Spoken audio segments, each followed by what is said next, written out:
নমস্কার বন্ধুরা, আমি সুতপা। আজকে দেখো চলে এসেছি তোমাদের সাথে কি রান্না শেয়ার করব সেটাই করে। একটু তো এখন ধরো সিজন, তো এই যে এটা হচ্ছে গাজরের সিজনে তো একটু গাজরের হালুয়া না খেলে তো চলে না। গাজরটা সারা বছরই পাওয়া যায়, তার জন্য আমি হালুয়ার জন্য দেখো প্রেসার অলরেডি বসিয়ে দিয়েছি। প্রেসার গরম হয়ে গেছে। এই প্রেসারের মধ্যে আমি এই যে গাজরগুলোকে এরকম করে কেটে রেখেছি, গ্রেটারে কেটেছি, গাজরগুলোকে দিয়ে দেবো।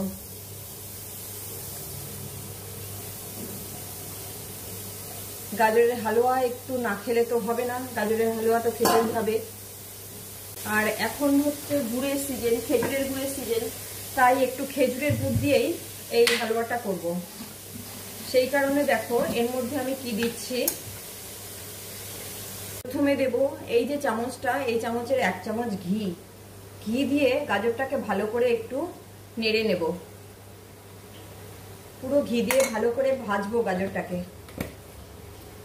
এবার এই অবস্থায় নাড়বো।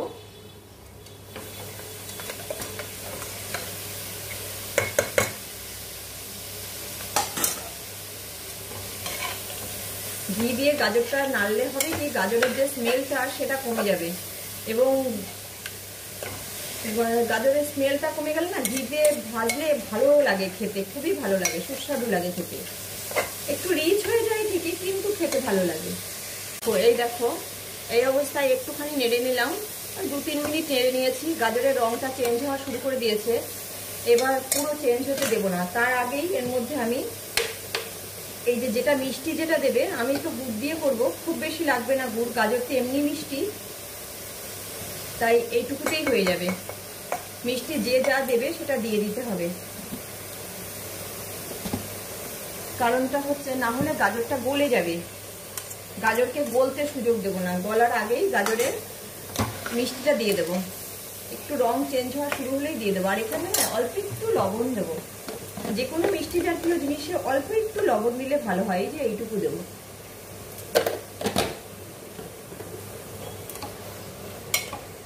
এবার এটাকে নাড়বো, মোটামুটি ভালো করেই নাড়বো। প্রায় 5-6 মিনিট লাগবে নাড়বো, খুব বেশি সময় লাগে না গাজরের হালুয়া বানাতে।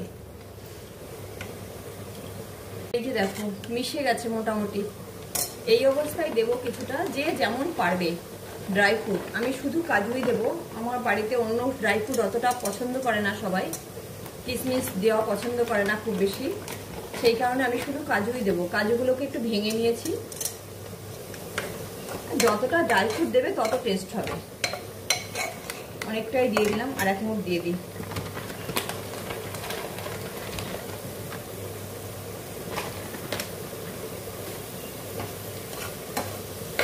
এইবার দেবো এর মধ্যে দুধটাও যে যেমন পারবে, যত দুধ দেবে তত, সে কথাই আছে না, যেমন মিষ্টি যেমন গুড় দেবে তেমন মিষ্টি হবে।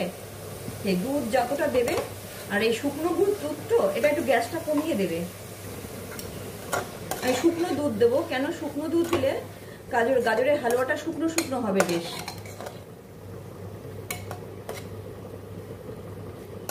শুকনো দুধটাই এরকম ভাবে দেবো আর নাড়বো। আমি 4-5 চামচ দুধ দিয়ে দেবো, বেশ বড় বড়, তাতে প্রায় 1 লিটার দুধের পরিমাণে গুঁড়ো দুধ আমি দিয়ে দেবো। এখানে ধরো 600 মতন গাজর আছে, আরো 1 চামচ দেবো। দুধটা একটু বেশি দিলে খেতে বেশি ভালো হয়। গাজরের হালুয়া সবসময় যেহেতু মিষ্টি টিষ্টি কম থাকে,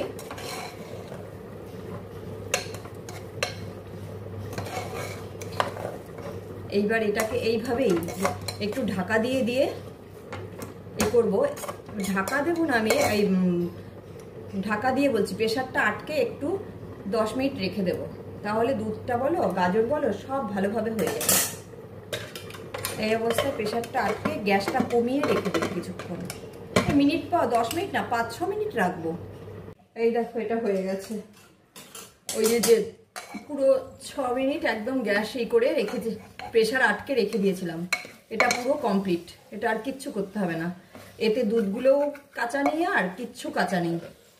প্রেসার আটকে প্রেসারে সেই দমে দেওয়ার মতন রেখে দিয়েছিলাম, এটা পুরোপুরি কমপ্লিট হয়ে গেছে। এই যে দেখো কি দারুণ দেখতে হয়েছে, দেখেছো? আর ওই যে দুধগুলো শুকনো থাকার জন্য খেতে খুব টেস্ট হয় কিন্তু।